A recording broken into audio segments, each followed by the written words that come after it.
Kesulitan mendapat lahan ini diakui Kepala Dinas Pekerjaan Umum Bina Marga dan Pengelolaan Sumber Daya Air Kota Palembang, Dharma Budi, yang ditemui Rabu 16 November 2016.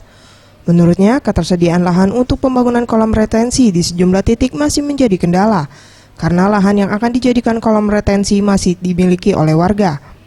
Meski demikian, pihaknya di tahun ini telah membangun 6 kolam retensi baru, seperti di wilayah Markas Brimob Jalan Demang Lebar Daun, Komplek Perumahan Citra Damai 1, Jalan Tanjung Sari, Komplek PLN, Komplek Telkom, dan Sungai Arafuru.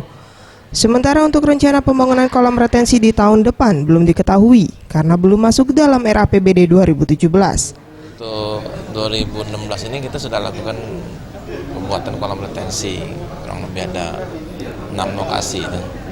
Kendala kita berdasarkan yang rancangan perda yang dianjurkan oleh Bapak Wali Kota, belum tercermin untuk dana pembuatan kolam retensi.